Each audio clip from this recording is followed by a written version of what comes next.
Welcome to the Non-Standard Podcast. I'm your host, Manny Lampson. If this is your first time listening or your 50th time listening, this is what to expect on this episode. We dive into the concepts of developing your leadership toolbox. Why do you need this? You need this in any situation to help manage, lead, and control, and ultimately win. How do you do that? You can't use the same form of leadership in everything you do. So every episode, we dive into my leadership philosophy. We dive into the story and the background of the person we're talking to. And we also dive into some leadership traits I have accrued throughout the years.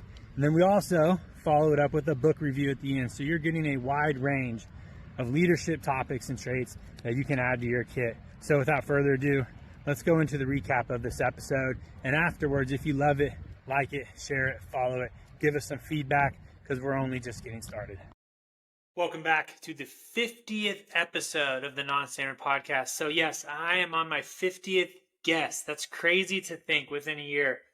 I've been able to get 50 guests. And this one, I'm just super humbled we were able to get time and knock this out because he has a very busy life. And when we set a time, we hit it and we meet it. And so today's guest is Kenny Clayborn. He was in the Army for 31 years, working all the way up to Command Sergeant Major. Transitioned into the first form world as a Legionnaire and crushing it on that side as well. And obviously we have both of those in common, first form and military. And what I love about him is what he learned in the military. He took over to the nutrition and coaching and health and wellness side, and he keeps going from there. The biggest thing to talk about are his three big traits: leading by example, preparing for opportunities that we can't see, and developing loyalty by investing in others. And he talks a lot about the loyalty in others because that's what happened to him at a young time in his military career that helped him understand great leaders and how to take care of others and lead by example. So without further ado, let's get the show on the road. Thank you to all those who have gone through this first year with me. We still have a couple episodes to get for my goal of 52 within a year, and I just look forward to more. So if you like it, please save, share, love it. Follow us on Instagram. Whatever you can, reach out to us and tell us what you think. All right, let's go. Welcome back, everybody. Thank you for listening to the intro to the Non-Standard Podcast. Like I said, I'm Manny. I'll be the host for today, and I got my man Kenny as the guest. And just a quick backstory. So I met Kenny through social media, working with First Form and doing that. And then I got to meet him at a couple summer smashes, and just following his journey and in his footsteps is what inspires me to keep going. And that's why I asked him to be on the show today was, hey, while you did all the time in the military, you've transitioned out. Where do those leadership aspects apply? How do they transition? And what are you still doing that you learned from the military and on? And so, Kenny, thank you for taking the time. And we'll just get right into the three H's: hometown, heroes, and hardship. Yeah. So first, Manny, thanks for inviting me on. I really do appreciate it. And, one of the cool things about our shared service of the country is that regardless of what branch you serve in or what we do, it's always cool to just connect with other people. And, when you asked me to, jump on here with you, the answer is a resounding yes. Not only did we share our background in the military, but, the core values that we both probably love about First Form is what keeps us connected as well. So anyway, I really appreciate it. Hometown. So, I'm from Norwood, Ohio. I was born back in 1972, grew up in the Cincinnati/Norwood area for the majority of my life until I joined the Army at 18, left home and never really went back. Still spent some time there from, on the weekends for Bengals game. It's a 2.5 hour drive up from where I'm at right now in the Louisville area. So I do get home just to kind of visit, but never really spent a lot of time there. In regards to heroes, it's a tough one for me. When you sent me over kind of the question to get ready for it, I had a really hard time, not because there's not people in my life that have had a huge impact, but I think that hero word is a pretty big word. And when I think back on my life and I think back on the people that had the largest impact on me, the people that I look up to, one name comes to mind, and it's one of my first leaders in the Army. His name was Billy Ray Moore. Billy Ray Moore was a platoon sergeant that I had the pleasure of getting the opportunity to learn from as a young soldier.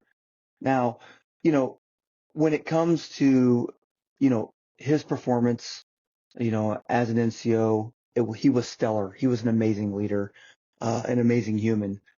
But the thing that had the biggest impact on my life and my leadership philosophy, moving forward, when I was a young soldier, I was, in my mind, very average. I don't think that, anybody looked at Kenny Clayborn and said, this guy's setting the world on fire. This guy's going to be the sergeant major of the Army someday. This guy's just super average. So when you're in that kind of a position in the Army, in the organization I was in, you can find yourself, um, very quickly swallowed up and feeling, like you're not value added to the team. And I don't mean that in a negative way. It's just that it's really hard to stand out, amongst a room full of alphas. And at that time in my life, I was not an alpha and I was struggling, in the Army, to be successful. And he took the time, um, to actually mentor me and develop me, not only as a soldier, and to develop that confidence that I needed to be successful in an Army career, but he also led by example, with his wife, his child, and a lot of the things that I picked up from him, leadership traits about how to care for people, how to mentor people, how to develop people, um, had the largest impact on my life of anyone, that I had the opportunity to work with at any point in my military career from that point moving forward. And for him, he's always been a hero to me. And so much so, Manny, that, I have my personal Team Clayborn event every summer out at TC weekend. Um, Last year I brought him out. He was the guest of honor. He's been retired now for 15 years. And, I brought him out to that event, introduced him to, my team, and just kind of gave him the opportunity. I wanted him to feel special. So brought him out, made him the man for a day. And, just enjoyed being able to give back a little bit to him and make him feel special. Like he made me feel special as a young soldier. So, hardship, you've seen it. I will say this throughout my military career. Once I got on track, kind of talking about the whole Billy Moore thing and becoming a young leader and then becoming very successful in the Army, I honestly didn't have a lot of hardship. I deployed a couple times to Iraq. I deployed to Afghanistan. I was an infantryman. So, I've seen my fair share of loss in life, and, some of those things we just kind of chalk up to doing our job and just kind of the hazards of what we do. But when it comes to personal hardship, um, I didn't do a very good job of taking care of myself physically. Um, and I think when you're young, that's okay, right? You can get away with it. Your body's pretty resilient. You're resilient. You can work through injury. Well, over the course of the last 6 years, granted, I'm 52 years old now. Um, Physically, my body's really been letting me down.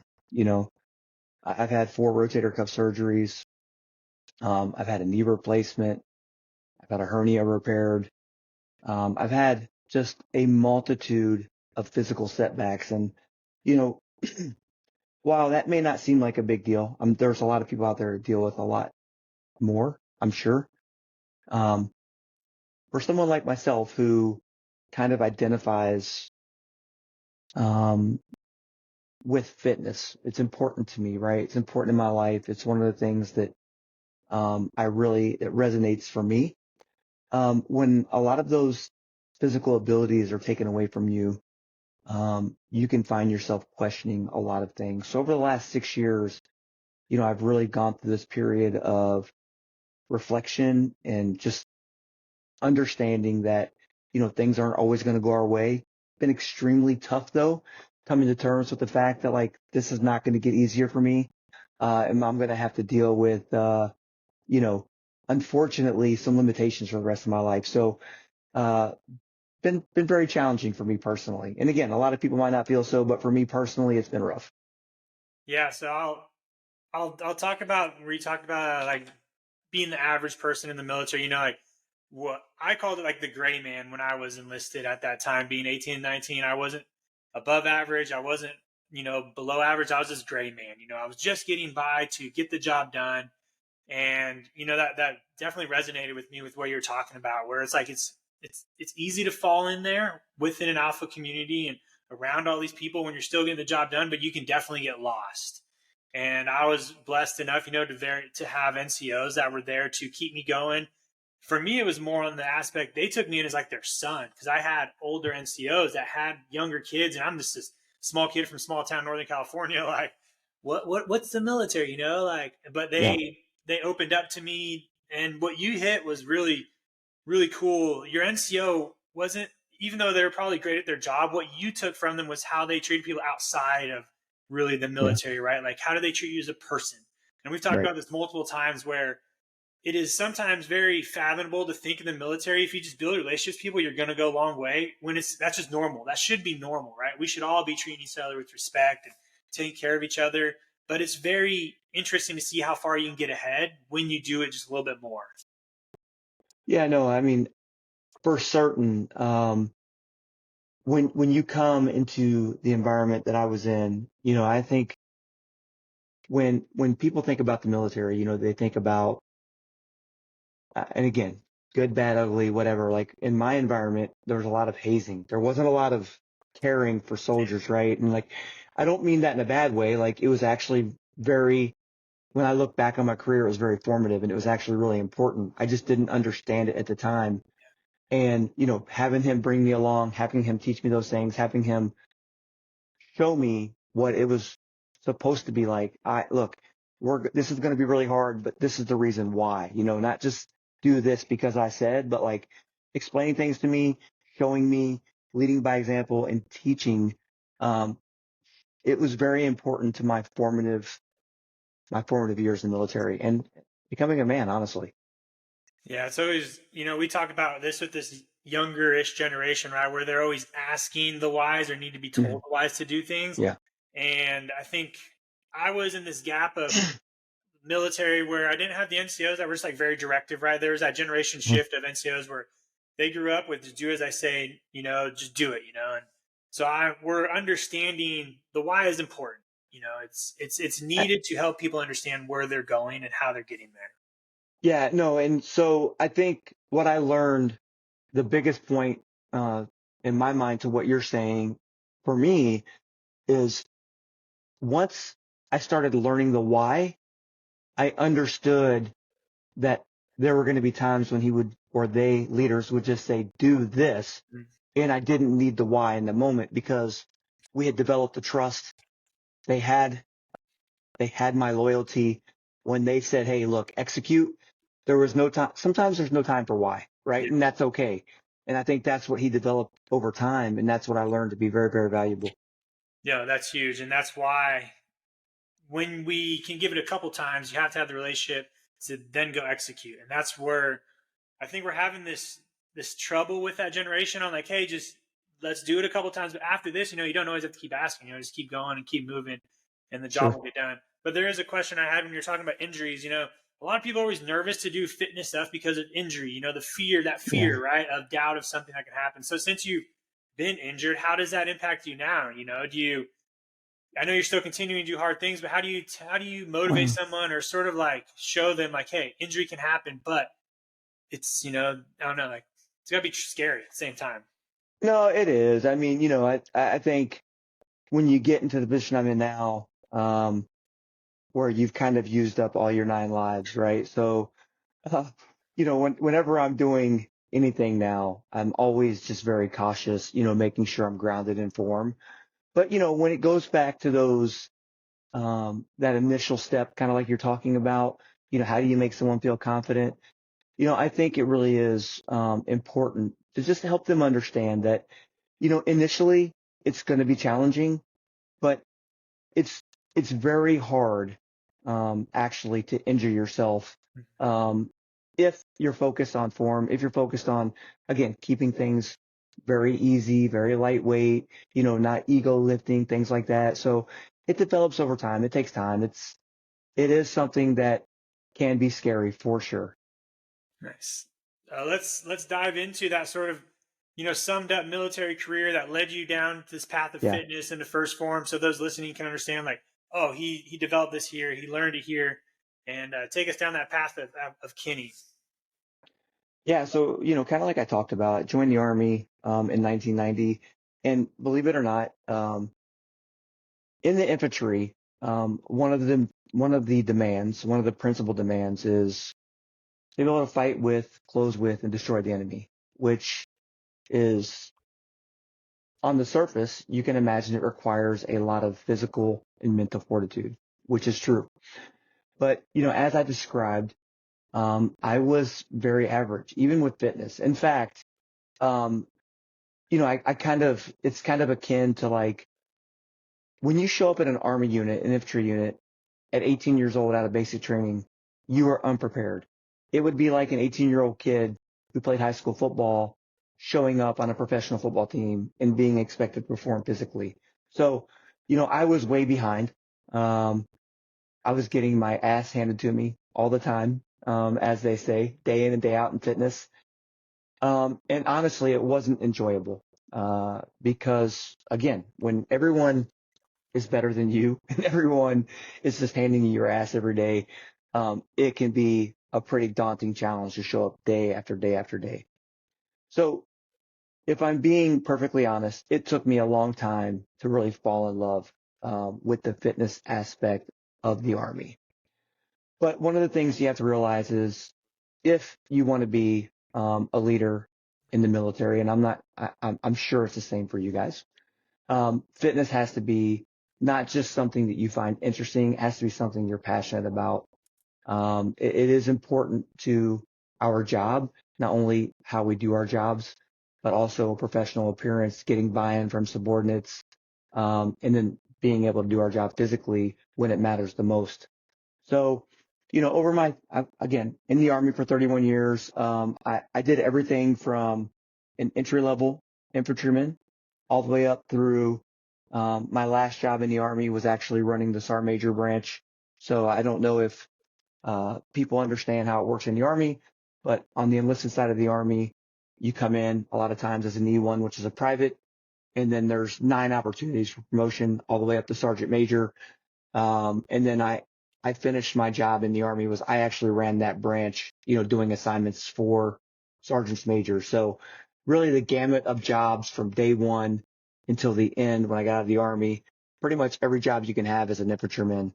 Um, Talked about multiple deployments, 2 15 months deployments to Iraq, 4 month deployment to Somalia, 4 month deployment to Haiti, 6 month deployment to Afghanistan, multiple training opportunities, multiple, educational opportunities.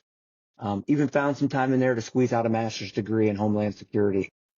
So Were there any moments in your career where you started really focusing on leadership? Your style, your is there any courses that I don't know much about the Army, but are there any courses that teach you this? Where did the Kenny learn his leadership? yeah, so there are, academic courses that you have to attend at each level in the Army, right? Starting at sergeant all the way through sergeant major. They're development type courses that are really focused on academia, not much on real leadership. If that makes sense, No, yeah, like we have they sort of the same ones. yeah. So you know the deal. It's focused really on doctrine and tactics, things of that nature, but not a lot of experience. And one of the great things about the job that I had in the Army as an infantryman, you are directly in charge of human beings, at every step. And you have a lot of opportunities, um, to not only develop other people, but, to make mistakes and develop yourself. And I think that's one of the great things about the Army is that when done correctly, you are, constantly placed in tough positions, hard positions where a lot of things can go wrong in training and you get to make a lot of mistakes. But fortunately, it's training. So there's always an opportunity to learn from those and get better. So, that is where I learned the majority of what I would consider, leadership is just through a lot of challenging situations, leading other humans, making a lot of mistakes, and being able to have leaders that believed enough in me to kind of underwrite some of those mistakes I made and give me the opportunity to continue to progress. Yeah, no, that's perfect. And I was looking at one of your lines in here. You talk about the more you sweat in peace, the less you bleed in war. And I've heard on Mentors for Mill podcast as well, and I love it. Yeah. I try to bring it more toward the Air Force side as well, just because the Air Force doesn't have that mindset right as far as like going to war and sacrificing your life. And so I try to teach them. There's like a comfort versus crisis saying you can talk about as well. Like the more you do in comfort, the less stressful crisis can be. And so like a good example is like to do more PT now so that when you have to do something hard, you're physically ready to do it. And I think that's where you're just talking about that, and that's what I've learned and gathered from talking from a lot of people in the Army is the training you guys do is very much so focused on the real world tactics to where, you're getting good at the basics, you're honing those skills, you're learning from mistakes, you're adjusting to those mistakes, and then you're moving forward so that when it does come time, you can make the quick decisions. Nobody's going to die, and then you can move forward. I tell you, that's one of the most challenging things I think that is often not spoken about is it's all great. Like when you're a young leader and you have leaders above you that are like, hey, look, this is going to be really hard. There's a good chance you're going to fail at this, but as long as we're doing these certain things, it's okay, right? It's okay to fail. Like we'll get better. We'll move on. But the thing that also develops leadership that no one talks about is when you're in those positions to underwrite risk for junior subordinates to allow them to make mistakes, which, on the surface, it sounds easy, right? But like, let's be honest. If you're in charge of them, there's something going on that you're also being evaluated on, right? As their leader. So in order to like accept some of the blame, to underwrite their risk, to allow them to make mistakes is actually very hard. You know what I mean? We talk about it all the time. Like, hey, like I'm going to let you make this mistake. It sounds easy to do, but when your ass is on the line, it's not quite so easy. So that is actually very developmental as well. Yeah, it's just a hard concept to do, to let somebody, because, like you said, you're always being watched, or in a training situation, you're always being graded on by somebody else. And so if your team messes up, you look bad. And so at the same time, you're like, oh my God, Right. Like sometimes you'll know when they're going to mess up too, and you try to prevent it so it doesn't happen. But you have to let them learn through those mistakes sometimes too. We do a lot of within the B1. We have an instructor that sits next to the student in the B1, so they're still flying the B1 together and working. But the instructor has to look over and see what's going on. And in our FTU squadron, our tech school squadron for students, when we're young in the B1, the instructor knows everything you're going to do wrong. They know you're probably going to push this wrong button, and this is going to go wrong, and it's going to sort of pile onto the sortie, which is going to impact the training. So there's either they can stop it and tell you everything you're going to do wrong, and then it's going to go smooth, or they're going to take this risk and be like, okay, let me just see, maybe he did the training, or he went through his chair flying. Nope. Okay, here comes that mistake. Yep. And then you look bad as the instructor because then he failed. But it's that risk that's sometimes you learn from failure. Yeah, for sure. Like, no student's going to learn every time you tell them what they're going to do wrong before they do it. Is it going to be easy for them? It'll probably be easy. Yeah. But in that stressful situation where if it does go wrong, they're not going to know how to handle it. That's right. I like that. Yeah. Then, so after the military, you sort of start over again, right? You start over with a career jump into being a Legionnaire with first form, or how did that transition? Yeah. So, I think for all of us that are in the military, we recognize if we're going to make it a career, at some point it's going to end. And so around the 25-year mark in the Army for me, again, I had been really successful. I had a great career going for myself, but I knew the writing was on the wall. Right around 30 years is when most people transition out if they're going to make it a career and make it a long-term type deal. And I had kind of fallen in love with fitness, specifically resistance training. I love to get into the gym and lift. Like that's just my thing. When I was a young soldier in the Army, I got really good at running, great at calisthenics, but at some point it transitioned to resistance training. And I kind of started to dabble a little bit in physique competitions, like, men's physique competitions. So when I did that, that process kind of that led to a love of nutrition. And so this whole fitness and nutrition mindset kind of came together. And so it was at that point that I started to consider, well, hey, I really do love this. And I think, it's important to recognize like at, it was a hobby for me at the time, but I was like, maybe I can do this as a career. I really enjoy it. I like helping other people. And so I just started helping people on the side, actually. It wasn't for money. It wasn't really a career. It was just interesting to me. And so I started helping people, started coaching like some of my peers, some of my subordinates, helping them get on stage, things like that. And then right before I transitioned out of the Army, I decided to become a Legionnaire with First Form and um, kind of start putting that whole personal trainer / nutrition coach thing into motion as a career. Nice. One of the questions I had was, what leadership traits did you take from the military and apply or change as a coach now of people on health and wellness? Because it's a whole new world, right? You have civilians possibly, that aren't used to this coaching aspect from somebody. So you obviously had to adapt. But what was that sort of like when it came to those leadership styles?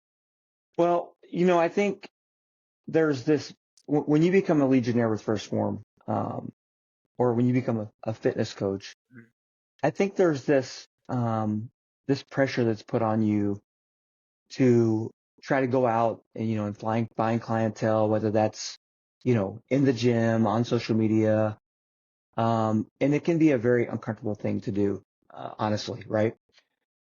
So one of the things that I think really truly benefited me was I'm the kind of person who really believes in walking the talk, right? Whatever you're telling other people to do, you should be doing. So one of the things that's always served me well was just leading by example. So that was really where I got my start as a Legionnaire. I didn't really go out and like try to find other people to help. That wasn't really something that I felt was going to be. I'm just not an interesting guy, Manny. Like I don't feel myself. I'm not one of those.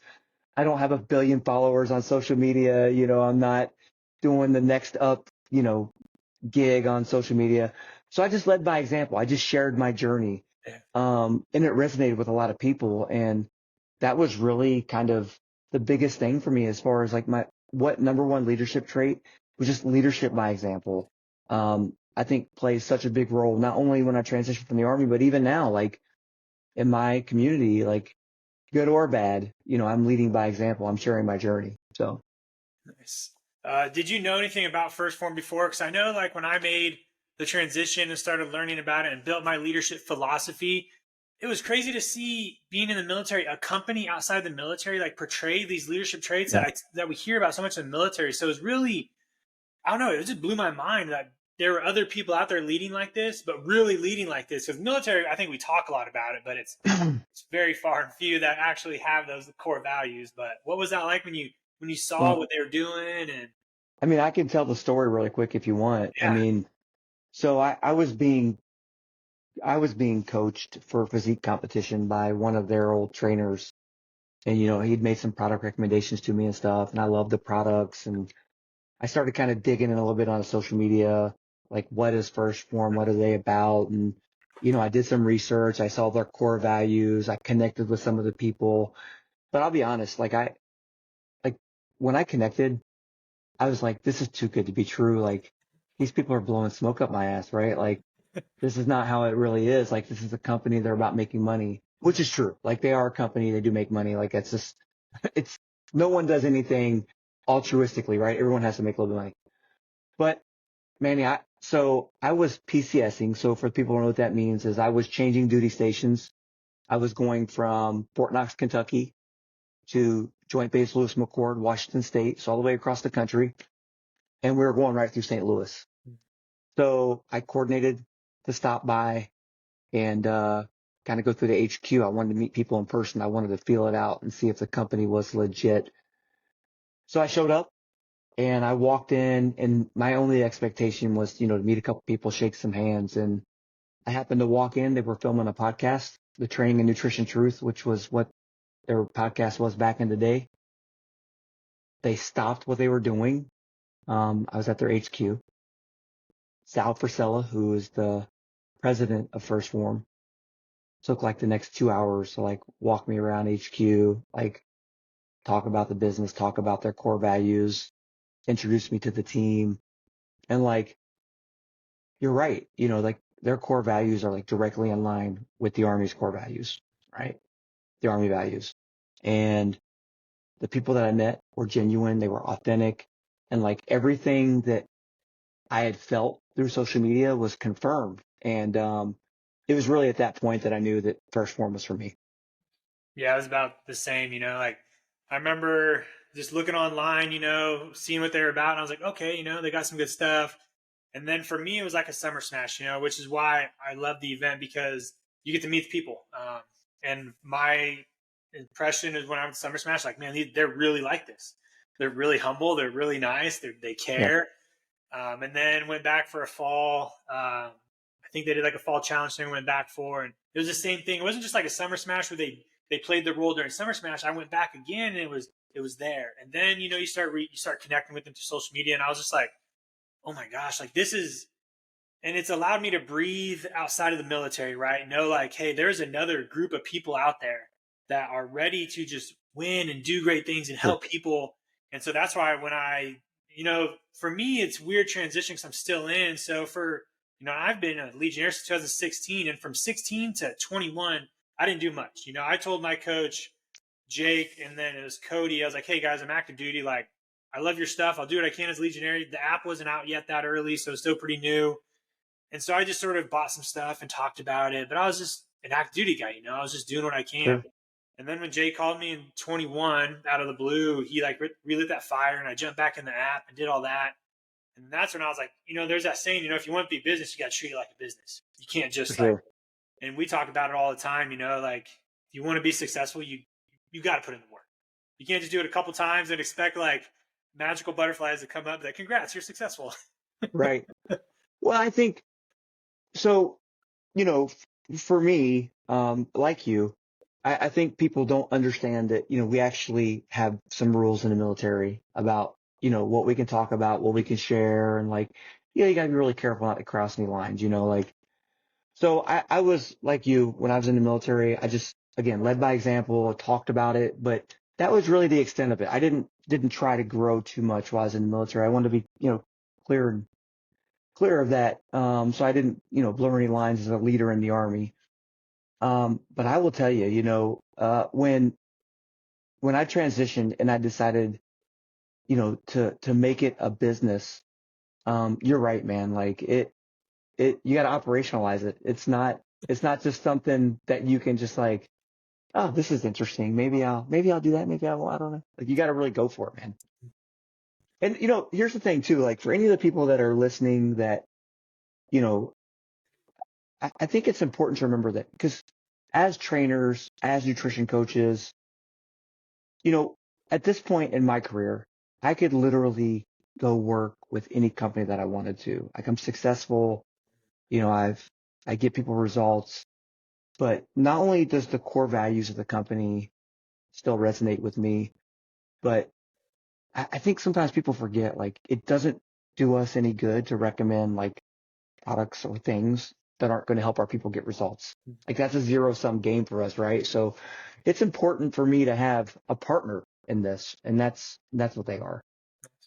Yeah, so let's dive into these core values. So one of the things I talk about in the show is a leadership philosophy I developed so in the Air Force, when you get selected for major, you can go through another majors course called ACSC. And one of the first Mhm. classes is a leadership class. And during that time, I was like really big in leadership. I was like, oh, this is right up my alley. One of the only courses I've liked so far. And one of the first questions they ask is, you're about to take command. You have a couple minutes to pitch to the previous commander and new commander what your leadership style is. And I was like, oh, I've never done this before. This is pretty cool. So it gives you like examples on how to come up with philosophy, statements, bullets, whatever. And so I have my four, and they're sort of in a pyramid style. Lead by example in all you do. To be selfless, you have to be selfish. Build relationships based off trust and care, and then challenge the road in front of you by getting comfortable, being uncomfortable. So very familiar to you. What out of those four, for those listening, which one do you think people may struggle with, and how could they get better at it? Yeah, I think so. it's tough.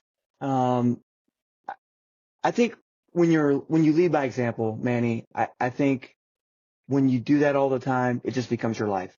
Yep. So I personally don't think for guys like me and you who say we're something, we are something, that's just the way it is. Like that doesn't take any effort on your part, right? Like leading by example can be exhausting because you never get to take a play off, but it's because who you are, Yeah. right? It's who we are every day. I'm literally like, there's not one thing I do in my personal life that I don't lead by example. And that's silly, right? But like, I can't walk past a piece of trash on the counter in my house without picking it up and putting it in the garbage, right? Like, like there's no plays off literally. So it's just who I am. I guess that could be hard, but I don't see it as hard. It's just my life. I do think though that being selfless, to be selfless, you have to be selfish can be very hard. You know, I think for those of us that invest, um, and want to mentor and develop other humans, you know, it's like a mom or a dad, you know, with their kids. It can be really hard to be selfless in a lot of moments when your whole identity, um, is focusing on other people, Yeah. you know, developing them, bring them along. And again, this can be as a fitness coach. It can be as a leader in the military. It can be as a husband. It can be as a dad, whatever aspect you want to put it in. It can be really hard, to be selfless and take time out, um, to focus on yourself, especially when the challenge of mentoring and developing others is really never ending. You know, you can pour into other people every single moment of every day and never run out of things to do. So being able to, whether it's sit down and read a book, make time for the gym, make sure that food is prepared to eat right. Um, it's extremely challenging to be selfless, in that type of an environment. Yeah, I think you brought up a really good point as far as there's always going to be people to help. So to take that time to yourself, you're not going to miss out on helping people because there's always going to be people to help. So you sort of need to give yourself the time because you can always fall back on helping people. And I thought that was really good point you brought up where it's like you're not going to lose helping people when you're working on yourself. It's not just going to go away and you're like, oh, I have nobody to help. Dang, I shouldn't have helped myself. You'll still be able to help people. And, you know, one of the things that's helped me be selfish to help people is being very productive with how I structure my time. You know, like you talked about it, a lot of things you do impact where you're going on, if it's on yourself or other people. And that's what I try to teach a lot of people is, hey, if you're going to be selfish, you know, during those times, um, make it impactful and make it meaningful to where you're getting the most Sure. out of it. That way you still have a lot of time to help other people. Right. No, I agree. Like I think there's always something to be said for, you know, taking a little bit of time to take a knee. But you're right. You know, making the most of the moments when you do take that time off or that play off is super important. Yeah. Yeah. And then when you were talking about to lead by example is like, once you're in, you're in. It's tough. You know, It's there's tough. always tons of days and moments where I'm just like, oh, I could just, you know, sit back and relax. But then, like I talked about in the last episode, as soon as I do, I'm like, what can I be doing?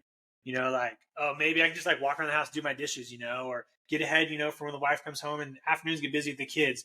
Let me do that. Or at work, you know, well, I'll just sweep the hallways really quick while nobody's around. And it's just, yeah. It can be the biggest blessing, but also the biggest curse. You Yeah. know, like when you have that mindset, what else can you do? It's really hard not to let it leak over into other people and your perception of other people, right? Like, Oh, for sure. you know what I mean? Like I can be really hard on people around me because I expect them to be like me and not everyone is wired that way. And, you know, that's a little bit, it's probably too much, but like it can be exhausting being married to Kenny Clayborn. I'm sure it's probably exhausting for your wife as well, right? Yeah, I think the past 3 years since I've started doing this, she's it is definitely tough. But you know, like you said, it's once you're in and it's not that you're judging people that aren't there. You just expect more out of people sometimes too. You know, Sure. to pick up their trash or to maintain their health and fitness or to be a better person. And so it's really hard to it's it's hard not to be judgmental, but you want them to do more. Right. Because I think what we see as our personal standard, which is very high, Yeah. other people really see that as exceeding the standard. And Yeah. for us, it's just what we do, Mhm. So I don't know. No, that's good. Let's dive into some of these leadership traits then. So you Sure. threw a couple on here. We talked about lead by example.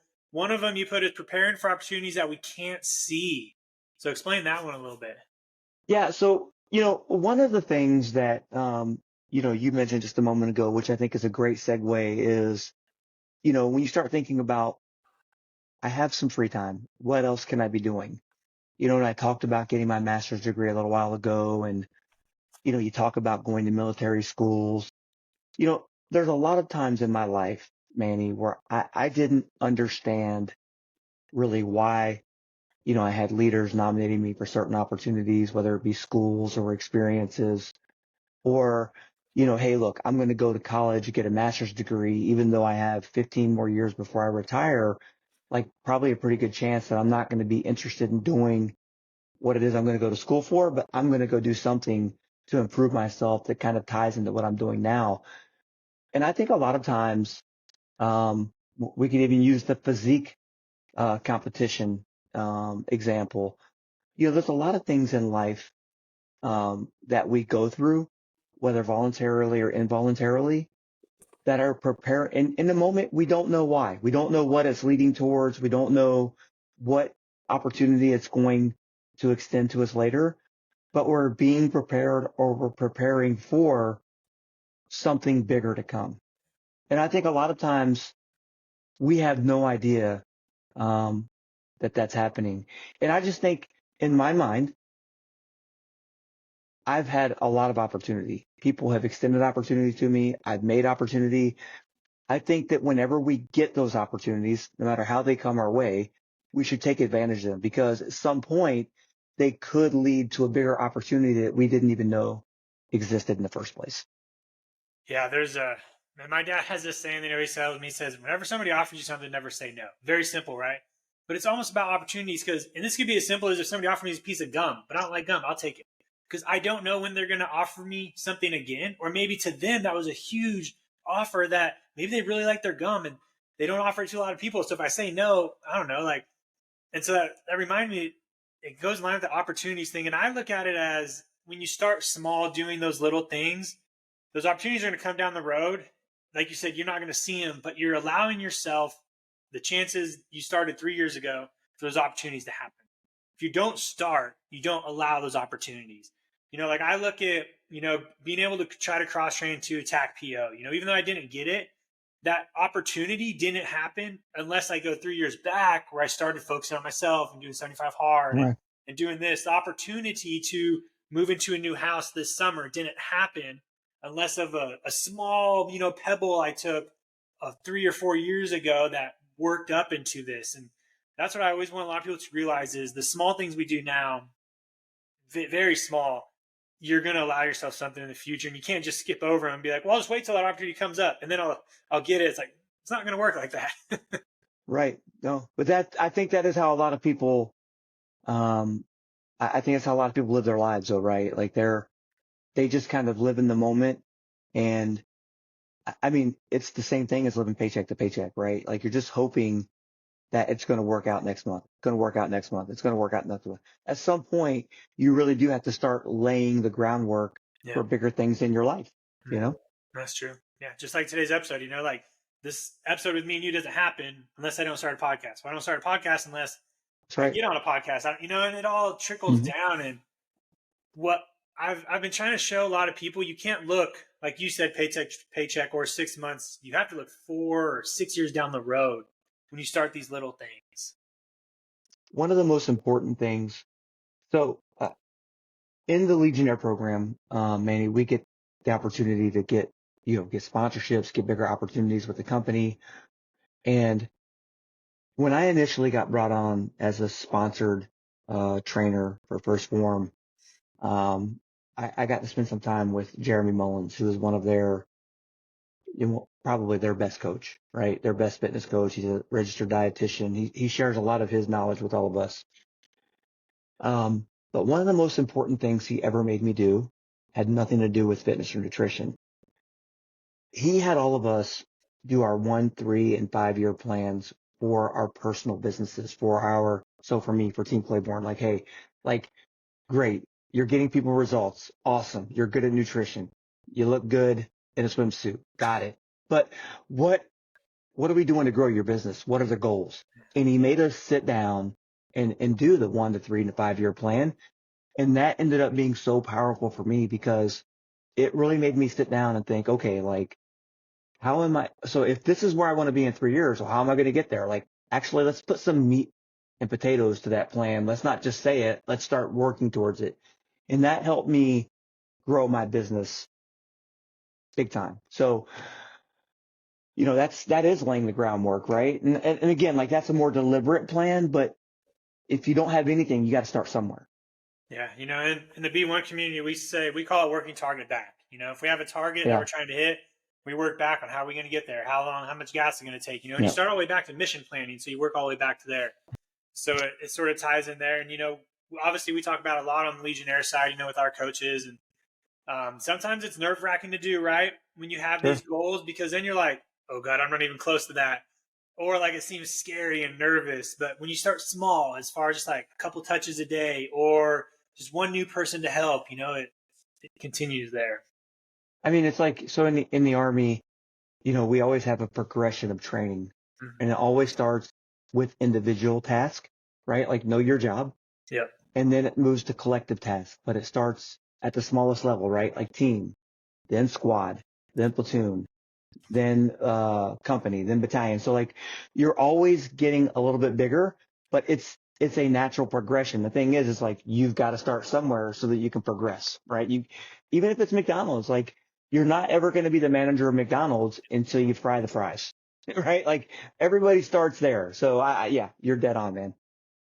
One of the other ones you have is developing loyalty by investing in others. So I feel like, we've already covered it so much in depth, but for somebody out there that's looking to try to do that, maybe on the military side or not in the fitness, Listen, what are some simple things they can do to develop that?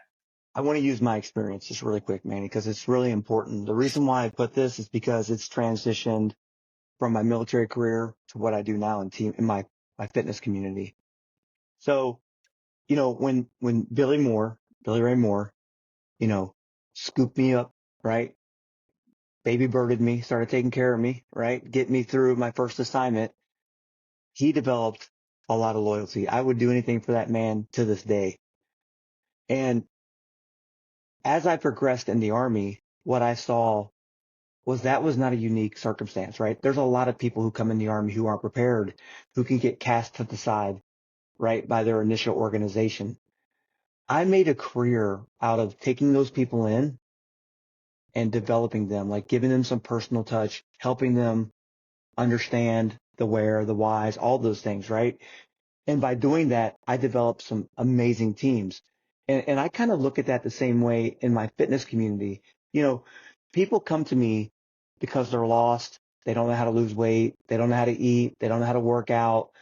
And so when we bring them in and we give them that little bit of care that nobody else will, and we take the time to invest in them, that develops a loyalty in them. So business model wise, like, I'm always going to be there for my clients. They're always going to be there for me. Like, that's really important to develop that, just like I did in the military.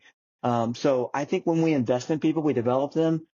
Like, I have people that have been with me now for 6 years. Like, they've reached every one of their fitness goals, but they're still in my community. They're still giving back to other people. Why? Because we actually connected. We're actually friends. I took care of them. They took care of me. We're loyal to one another. Nice. That's good. Were there any other ones you saw that stood out to you? If not, we'll move on to the last one, which leads into your book is Grit. But were there any other ones that stood out? Look, man, I'm a big believer in no as an answer. I saw you had that down as one of your leadership traits that was a potential to talk about. And it's one thing I talk about often in my community. In order to be selfless in our lives, talking about finding a way to be selfless, it usually starts with a no, right? Like, we've got to say no to someone or something so that we can say yes to ourselves. And I think for me, it goes back to, and when I talk about this with my people, I just ask them, I'm like, listen, we all do have the same 24 hours in a day, but we all don't have the same responsibilities. Right. And so I always try to remind them, like, in order to say no to something, we have to know what's really important. So let's prioritize all the things you do in your life. Like, what are you doing that has to be done? What are you doing that doesn't need to be done? And then that's where we start with the no's. Like, what do we say no to so that we can say yes to something else ourselves? So I just think that no could be an answer all by itself. No, I'm not going to do that, Yeah, because I want to do. So anyway, I believe in that 100%. yeah, it reminds me of a book I read. I think it's Energy Bus, and they talk about energy in and energy out, right? So if I want my bus to go forward, I need to get rid of the energy that's not going to move it forward. It's the same thing as saying no. We've talked about it already. Like the things I've implemented in my life or in our lives are moving me forward. So I've taken out things that would move me backwards or move me forward slower. And some of those things are very simple to most of us. Like obviously what we eat is a huge one that'll help us go forward or backwards. What we watch, what we read, all those ones that just have a huge impact, but are tough to do sometimes as well. I like it. Yeah, let's wrap it up with the book we got here. We'll just roll right into Grit. So your book was Grit. What stood out to you about that book? Well, one of the jobs that I had in the Army, Manny, was I had the opportunity to be a brigade CSM in ROTC. Oh, okay. And I had uh, the senior and junior military colleges, which are colleges like VMI, the Citadel, Texas A&M, Norwich University. Like there's a whole host of them. But anyway, one of the things that one of my bosses did was he really kind of dove into getting the cadets to read this book from Angela Duckworth. She did a study on West Point cadets, and kind of what she really wanted to do was find out what made certain cadets successful um, over a career versus others, right? And she wanted to determine what it was that made that happen. Was it talent? Was it skill? Um, Was it perseverance? Was it passion? And basically the book Grit kind of sums all that up. It talks about how you can be talented, but that's not going to make you successful. How you can have skill, but that's not going to make you successful. It's really about skill. Uh, it's really about having the passion and the perseverance to work on something continuously over a long period of time with without quitting, without giving up, with the intention and the effort of always getting better, always trying harder. We all know people in our lives that are good at things, right? But it doesn't mean that they become anything, right? They're not putting any specific or intentional effort into developing that talent that they have. And so they reach a certain level and they just kind of peter off, right? Like they just kind of, not much. But we also have people in our lives that we know that they might not be the smartest, they might not be the strongest, might not be the fastest, but they work their asses off day in and day out. And they take the skill that they have and they develop it to the utmost for their ability, and they become uber successful. And she talks about those people being extremely gritty versus the other people who are kind of somewhat, I don't want to say lazy, but just not passionate enough to work hard enough to become super successful. And I just think it's super important. And we can overcome a lot of things in our lives, a lot of physical limitations or liabilities, a lot of intellectual limitations or liabilities, just by putting in work, being passionate and persevering, and putting an intentional effort into getting better in any certain discipline. And that's Yeah, kind of what the book is about. it's one of my favorite books I've read. Oh, It's okay. and the Yeah. reason I love it is it's actually really simple too. It's not like Right. chaotic when she explained. Like I was almost mad when I read the book because of how simple she talked about grit, making people like do things they didn't think they can do, and I was just like, oh my gosh, like how is there a book on this? It just seems so simple, and so. But that's why I love it as well because I can give it to anybody and they can relate. they can understand it and see where it impacts their lives, or maybe where areas they weren't as gritty, and then be like, oh, that's why I didn't make it. I Right. just didn't have the grit. Or look at their life and be like, oh, that's what it is that has helped me get to where I'm going. Yeah, and I think that it can. The cool thing about it is you literally can apply it to any area of your life, and it gives you hope. That Yeah, if you yeah, work hard, if you persevere, if you're truly passionate, not interested, passionate about something, you can really do anything you want to do. yeah. No, oh man, I love that. That's cool. Thank you. The book I brought is we're finishing up our book club on it. It's just Brief by Joseph McCormack. So a very good book on how to be concise with what we say, but still get the most across without saying a lot. Obviously being in the military, there are probably tons of stuff you went through where you're like, oh my God, this is going on forever. And so it's just a great book for the airmen that I'm reading it with, so we can understand just those little areas we can get ahead in life by being the best of what we say. So just that's what I I bring. like that, man. Yeah. It's a good little book.